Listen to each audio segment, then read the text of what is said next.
ಆತ್ಮೀಯ ಕರ್ನಾಟಕ ರಾಜ್ಯ ಸರ್ಕಾರಿ ನೌಕರರೇ, ಮಹತ್ವದ ಮಾಹಿತಿಗೆ ಸ್ವಾಗತ ಸುಸ್ವಾಗತ. ರಾಜ್ಯ ಸರ್ಕಾರಿ ನೌಕರರಿಗೆ ಆರೋಗ್ಯ ಸಂಜೀವಿನಿ ಯೋಜನೆ ಜಾರಿಗೆ ತರುವ ನಿಟ್ಟಿನಲ್ಲಿ ಕರ್ನಾಟಕ ರಾಜ್ಯ ಸರ್ಕಾರಿ ನೌಕರರ ಸಂಘ ಪಣ ತೊಟ್ಟಿದೆ. ಏನಿದೆ ಈ ಒಂದು ಮಾಹಿತಿ, ಏನೆಲ್ಲ ರಾಜ್ಯ ಸರ್ಕಾರ ಹೇಳ್ತಾ ಇದೆ, ಕರ್ನಾಟಕ ರಾಜ್ಯದಲ್ಲಿ ಏನೆಲ್ಲ ಬದಲಾವಣೆಗಳು ಆಗ್ತಾ ಇದ್ದಾವೆ, ರಾಜ್ಯ ಸರ್ಕಾರಿ ನೌಕರರಿಗೆ ಆರೋಗ್ಯ ಸಂಜೀವಿನಿ ಯೋಜನೆ ತಲುಪಿಸುವ ನಿಟ್ಟಿನಲ್ಲಿ ರಾಜ್ಯ ಸರ್ಕಾರದ ಮಹತ್ವದ ನಡೆ ಏನಿದೆ ಎಂಬುದರ ಬಗ್ಗೆ ಸಂಪೂರ್ಣವಾದ ಎಳೆ ಮಾಹಿತಿಯನ್ನು ಈ ಒಂದು ವಿಡಿಯೋದಲ್ಲಿ ತಿಳಿದುಕೊಳ್ಳೋಣ.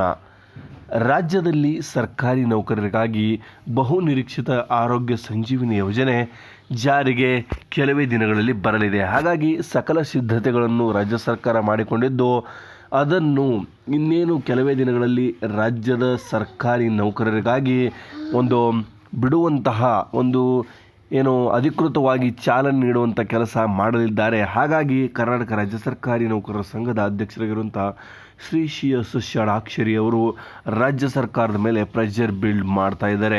ಹಾಗಾಗಿ ನೀವು ನೋಡ್ತಾ ಇದ್ದೀರಾ, ಈ ಒಂದು ಸಾಂದರ್ಭಿಕ ಚಿತ್ರಗಳಲ್ಲಿ ರಾಜ್ಯದ ವಿವಿಧ ಇಲಾಖೆಯ ಪ್ರಮುಖ ಅಧಿಕಾರಿಗಳೊಂದಿಗೆ ಸಭೆ ನಡೆಸಿ ರಾಜ್ಯ ಸರ್ಕಾರಿ ನೌಕರರ ಆರೋಗ್ಯ ಸಂಜೀವಿನಿ ಯೋಜನೆಯನ್ನು ಇನ್ನೂ 10 ರಿಂದ 15 ದಿನಗಳ ಒಳಗಾಗಿ ಜಾರಿಗೆ ತರಲೇಬೇಕು ಅಂತ ಮಾನ್ಯ CS ಷಡಾಕ್ಷರಿ ಅವರು ರಾಜ್ಯ ಸರ್ಕಾರಿ ನೌಕರರ ವತಿಯಿಂದ ಎಲ್ಲ ಅಧಿಕಾರಿ ವರ್ಗದವರಿಗೆ ಹಾಗೂ ಮುಖ್ಯಮಂತ್ರಿ DCM ಅವರಿಗೆ ಮನವಿಯನ್ನು ಸಲ್ಲಿಸಿದ್ದಾರೆ. ಅದಕ್ಕಾಗಿ ಪಾಸಿಟಿವ್ ರಿಯಾಕ್ಷನ್ ಇದೆ ರಾಜ್ಯ ಸರ್ಕಾರಿ ನೌಕರರ ಸಂಘಕ್ಕೆ.